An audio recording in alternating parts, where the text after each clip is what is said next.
Y aquí tenemos todo lo que he hecho y todos mis títulos. Harrison y yo hemos hecho talleres en 1970. Aquí tenemos esta foto de cuando éramos más jóvenes. Estamos dedicando esta charla a Keller. Por favor, Okay, pantalla that's completa, probably enough Doug. time. So let's Bueno, ahí close the poll and put the vamos. results up on the screen. Here we Entonces, are. aquí estamos en 1970 con un taller. Hemos hecho esto durante mucho tiempo y le dedicamos esto a nuestro amigo Don Fowler. ¿Podemos seguir adelante? Sí, por favor, Doug. Aquí tenemos el título de la sesión, que es el título de mi libro. Esta calle pertenece a la ciudad de Buenos Aires. Sé que muchos de ustedes son de Sudamérica y debe haber gente escuchando en la Argentina. Así que este viaje se remonta a una casa que yo diseñé en Princeton, New Jersey, donde nos conocimos con Harrison y competimos también. Y seguimos compitiendo. Esta casa y muchos otros proyectos tienen que ver con mi charla. Hemos hecho mucho trabajo juntos con eh, mi amigo Harrison. Muy bien. Aquí tenemos un punto focal que son las ciudades. Acá tenemos que ocuparnos de los que no tienen techo, de los cambios climáticos y sus impactos, de los complejos habitacionales. Las ciudades son el foco donde muchos de los impactos se van a ver. El entorno construido, especialmente las ciudades, la inversión económica mayor de la sociedad también es un logro monumental para la humanidad. ¿Por qué es tan importante ahora? Tres motivos. Número uno, tenemos un tsunami de desarrollo urbano, como en Shanghái, en Asia, en otras partes del mundo, y a una velocidad increíble. Acá vemos el porcentaje de la población mundial en el mundo que está cayendo y el porcentaje de habitantes urbanos que se incrementa de 6.3 a 3.2, de 6.3 a 3.2. Esto es lo que se predice para el 2050. 83% de todos los americanos viven en áreas urbanas. Y si nosotros analizamos las ciudades más grandes del planeta, podemos ver la producción económica de la mitad del mundo. ¿Mm? Un quinto de la población produce el 50% del poder económico. Las personas se han movido rápido hacia las ciudades. Acá esta es una ciudad que he visitado muchas veces, que tiene 20 millones de personas en su área central. Luego tenemos la crisis ecológica que enfrenta el mundo, en particular las ciudades. El cambio climático es la causa o problema número uno, pero tenemos otros problemas también.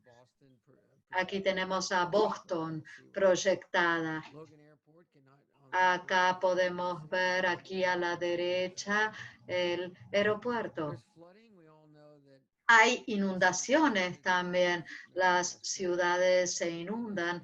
Venecia es un ejemplo y como dijo el arquitecto paisajista Ian McCann, eh, podemos ver que el tema es que los pantanos, los humedales son muy importantes y estamos sacrificando algunos. Los impactos relacionados incluyen el COVID, como les va a decir Harrison, también los problemas de migración, las sequías, etcétera. La tercera razón es la sobrepoblación mundial, que ha explotado en los últimos 100 años, en la última década o dos, la población humana llegó a 1.000 millones en 1830 y el último 1.000 millones en los últimos 11 años. Es increíble cómo se urbanizan las ciudades.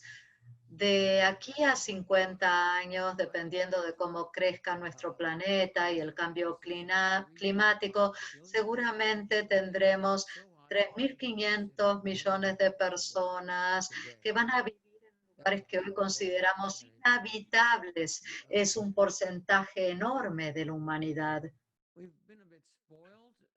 Nosotros estamos en la era antropocena.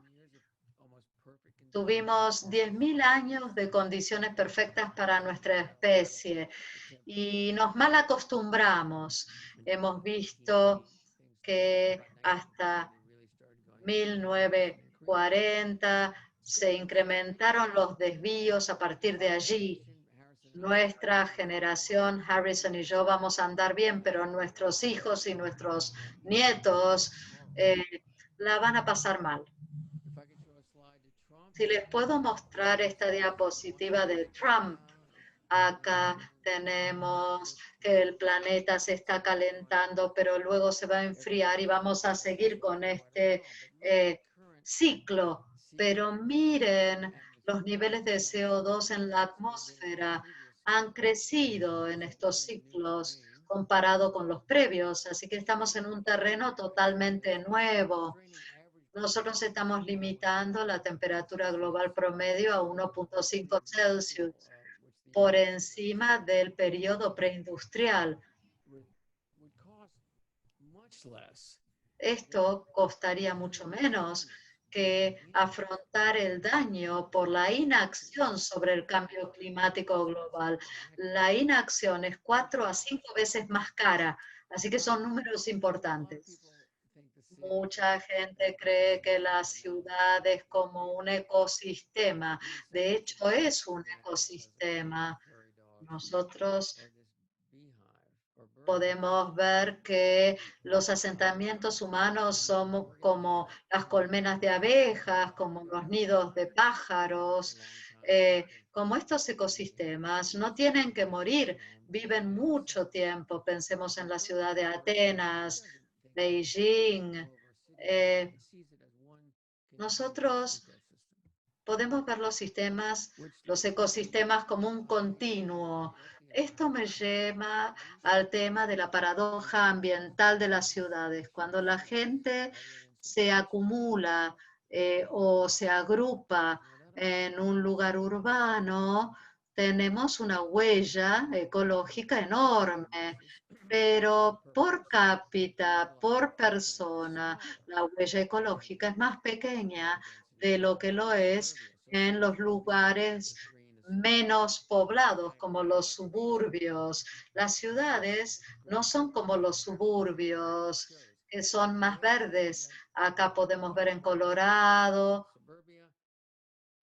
la parte superior es las personas en sus vehículos. En violeta podemos ver el calentamiento, el enfriamiento y en verde podemos ver la energía que se gasta para construir los edificios y la energía incorporada en los materiales que excede la cantidad de materiales. Si nosotros miramos en la barra inferior, mucho menos transporte porque la gente en la ciudad ahora anda más en bicicleta, camina más y porque utilizan menos energía para calentarse o para enfriar el ambiente, pero este impacto es menor en las operaciones de construcción y se necesita menos energía incorporada y menos materiales para construir las unidades pequeñas. La huella es menor también en estos edificios multifamiliares. Vamos a analizar Atlanta a la izquierda, Barcelona a la derecha. Aquí tenemos la producción de carbono. Tienen el mismo tamaño en general. Barcelona es más grande, pero el área urbana de Atlanta es de 4.300 kilómetros cuadrados comparado con la otra. Y en términos de transporte o emisiones de transporte de carbono, Barcelona está 10 veces mejor. Bueno, te queda la mitad del tiempo para terminar la presentación, Doug, le dice Harrison. Bueno, ustedes saben lo que es el islote de calor urbano. Ustedes saben lo que es. Se ve más en las ciudades que en los suburbios por los escapes de las chimeneas y las fábricas. Bueno, las grandes ciudades tienden a ser más calurosas en el planeta comparado con las áreas rurales. Las estimaciones eh, climáticas subestiman a las ciudades. Las temperaturas de superficie las vemos en azul en el área rural, pero tenemos suerte porque tenemos estrategias para mitigar estos islotes urbanos, tenemos estrategias para lidiar con el clima. Estas islas se pueden manejar de aquí a 5 a 10 años. Tenemos no vamos a detener el cambio climático, pero lo podemos ralentar. Me parece que estas islas urbanas pueden motivar a la gente a cambiar su comportamiento. ¿Cómo podemos ocuparnos de estos islotes urbanos con cemento reflectante, con techos reflectantes? Los techos verdes con plantas son más caros, pero sí hacen buenas cosas. Podemos cultivar allí, pero son mucho más caros. Por supuesto, la pintura blanca es lo mejor que hay. Aquí tenemos a Ann Arbor, un ejemplo de techo blanco, de pintura blanca. El agua circulante, tenemos un sistema de agua caliente circulante. Luego tenemos que no desperdiciar calor, hacer que la gente camine más, dependa menos de los autos, utilice más las bicicletas. Aquí tenemos en México un puesto donde la gente comparte bicicletas. Esto lo tenemos disponible en México. Y la corriente alternativa es un problema porque bombea aire caliente en las calles se recalientan, el aire acondicionado, hay que reducir esta fuente porque son una fuente de emisión de gases. Los países en desarrollo y el mundo en desarrollo debería tratar de evitarlos. La química de estos es terrible. Los aires acondicionados son un problema. Los cañones o los pasajes en las calles atrapan calor. Cuanto más altas son las paredes, más calor se atrapa. Queremos paredes de color claro para no atrapar tanto calor. En China, en Beijing, se piensa en destruir edificios para que el viento circule mejor y que se limpie de contaminación y de aire caliente. Las ciudades ventiladas, aerificadas, van a ser una estrategia nueva. Por último, voy a hablar de los microclimas frescos. Todos amamos los árboles mejoran la ciudad, embellecen, dan sombra, tienen flores, absorben los ruidos y reducen el carbono y por supuesto que absorben también los ruidos provocados por explosiones nucleares.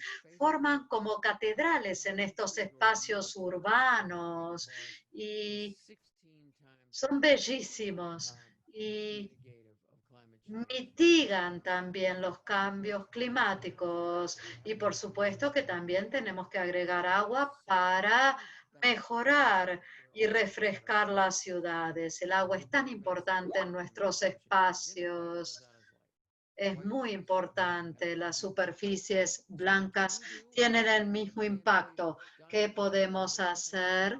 Nosotros tenemos que vivir sin carbono, podemos tener menos hijos, podemos usar menos el auto, podemos usar más las bicicletas, podemos comer más sano y también reemplazar un auto convencional por una bicicleta electrónica. A mí me encanta la bicicleta.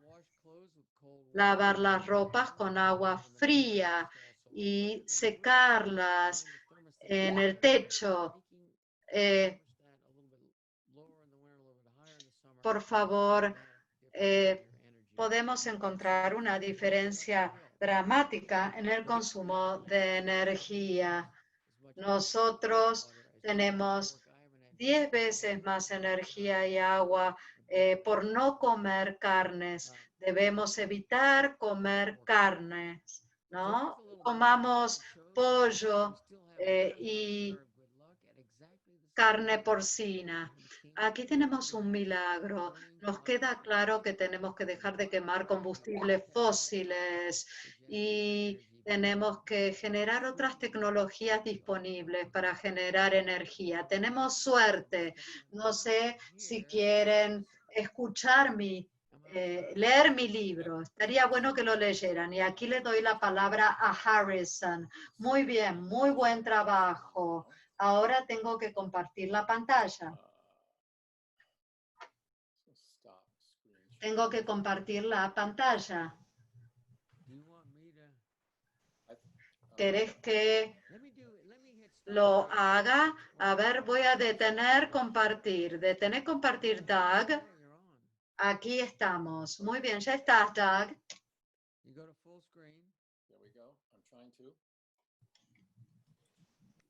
Okay. Paso a la pantalla completa. Ay, qué lentos son los profesores de Berkeley, ¿eh? Habla Frank, es que estoy tratando de encender el temporizador. Bien, me quedan 10 minutos.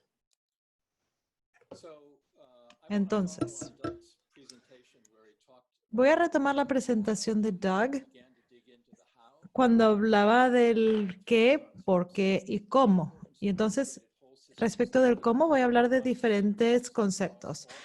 Los sistemas de pensamiento integrados completos entre los edificios de transporte, la energía, las comunicaciones, el agua, los desperdicios, la alimentación y los microclimas. También voy a hablar del desempeño ambiental de los espacios públicos porque es una oportunidad de diseño poco desarrollada, y también hablar de cómo hacer que los espacios públicos cuenten más capturando los potenciales estéticos y sensoriales de los sistemas sostenibles. Entonces, pensemos un poco en los sistemas integrados o completos.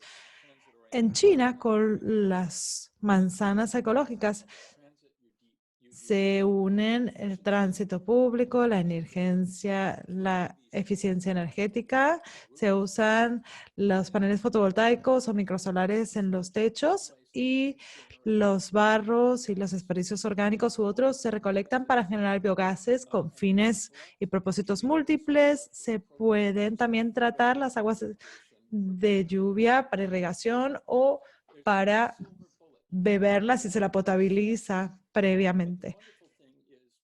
Todo esto tiene un tratamiento previo, pero a escala de vecindario se puede llegar a ser neutro en carbono si se toman las medidas adecuadas. También tiene sentido como estrategia de adaptación una vez que ya está construido. Este es un proyecto de manzanas ecológicas en Oakland, donde se utilizaron los sistemas existentes para recolectar energía solar a través de paneles fotovoltaicos.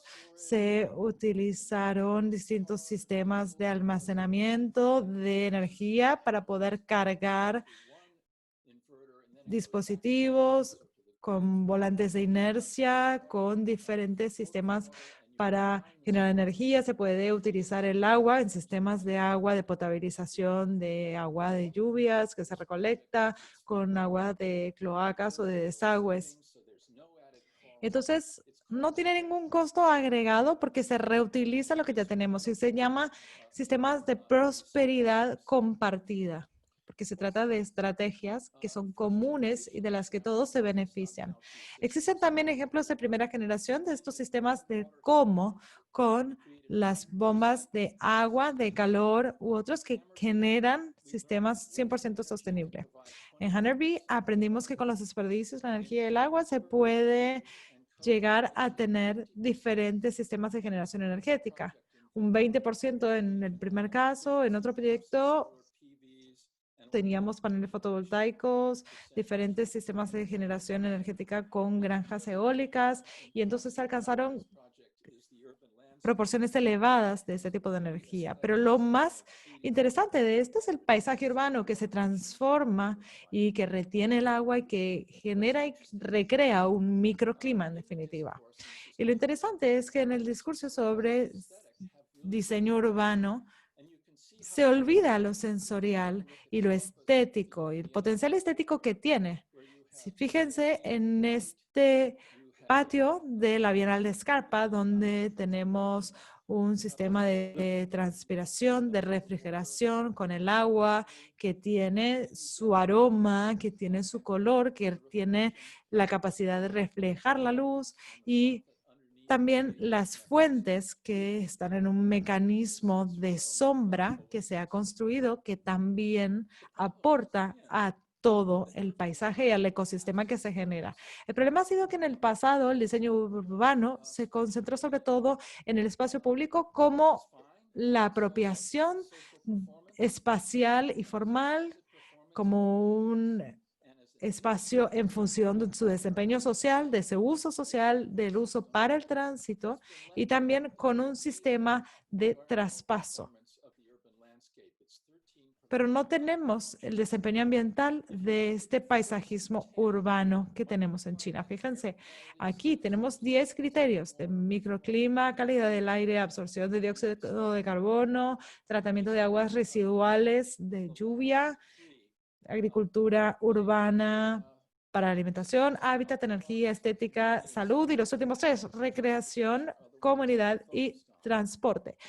Nos concentramos en los últimos 3 criterios y los demás en realidad son una oportunidad por descubrir. Y resulta que las calles representan el 35% del área total del territorio o 75% del espacio público, y son una oportunidad subdesarrollada de desempeño ambiental que nadie está considerando. Entonces, lo importante aquí no es ver el plan, sino un corte urbano para ver el desempeño ambiental del espacio. Como lo mostraba Doug en su presentación, hasta aquí ha sido un espacio en el que se tiran los desechos, el aire residual caliente que sale de los sistemas de aires acondicionados, refleja el sol al espacio público, y también se tiran allí todos los aires calientes residuales de los vehículos. Pero tenemos que repensar en los sistemas y las superficies.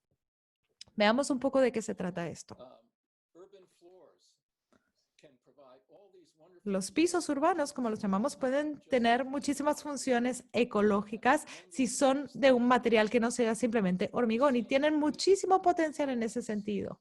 Y lo mismo podríamos decir de los muros verdes. Podemos tener pantallas o diferentes modos de poder aplicar esto a los edificios para darles sombra, para reducir el sonido, para templar un microclima, absorber carbono, mejorar la calidad del aire y crear un hábitat en general. Doug hablaba de los árboles, que son verdaderamente maravillosos. Brindan muchísimos beneficios, una oportunidad ambiental, el aroma de los árboles, el sonido, la vista de las hojas cuando caen en el otoño. Y si aprovecháramos verdaderamente los bosques urbanos, podríamos aprovechar una reducción de emisiones de dióxido de carbono en 10% más. Y también podemos usar esos doseles urbanos con otras finalidades. Pueden brindar sombra, estar vivos y generar energía. No te quedan más que 2 o 3 minutos si se toca. Harrison. Sí, lo sé. Aquí vamos. Entonces, Doug hablaba de los techos o los fríos, blancos, que pueden reducir la temperatura, pero también generar energía. Nos habló del valor de los techos verdes para cultivar alimentos. Se pueden cultivar flores. E incluso se puede crear toda una nueva comunidad en el vecindario a esa altura, con lo cual tienen un nuevo valor. Al usar estos sistemas como estrategias de diseño, Y en el caso de Paley Park en Nueva York, sí, reduce la temperatura en entre 10 y 12 grados Fahrenheit. Pero fíjense el impacto que ha tenido como espacio, como nuevo lugar, el uso social que se le ha dado. Destacamos el cierre del espacio, la generación de un nuevo espacio donde sentarse para comer, tiene buen desempeño, genera sombra, una refrigeración por evaporación, evotranspiración, y a nivel sensorial, los sonidos, los aromas, el tacto con los materiales, la sensación en la piel, la luz veteada, y entonces genera un entorno que es agradable. Eso podría hacerse también si quisiéramos transformar por completo un vecindario en Harlem. Podríamos cambiar el paisaje urbano en las calles. Si tuviéramos estos sistemas, mejoráramos los doseles de sombra en un 70%, generaríamos más sombra.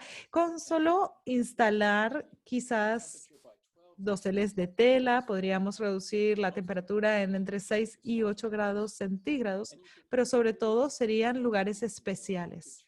Incluso podríamos hacerlo en diferentes calles de Nueva York. Podríamos tener plantas energéticas de generación energética en las calles con tan solo tener estos dispositivos que además de generar electricidad darían sombra y serían jardines colgantes como estructuras singulares que harían de espacio verde entre ambas orillas, entre ambos ríos.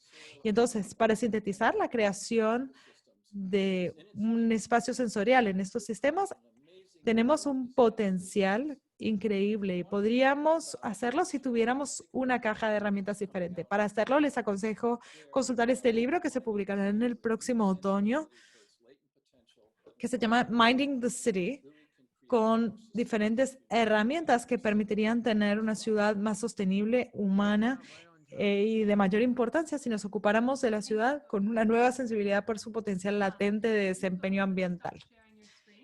Muchas gracias. Habla Natasha. Les solicito ahora que entonces dejen de compartir la pantalla para empezar las preguntas y respuestas.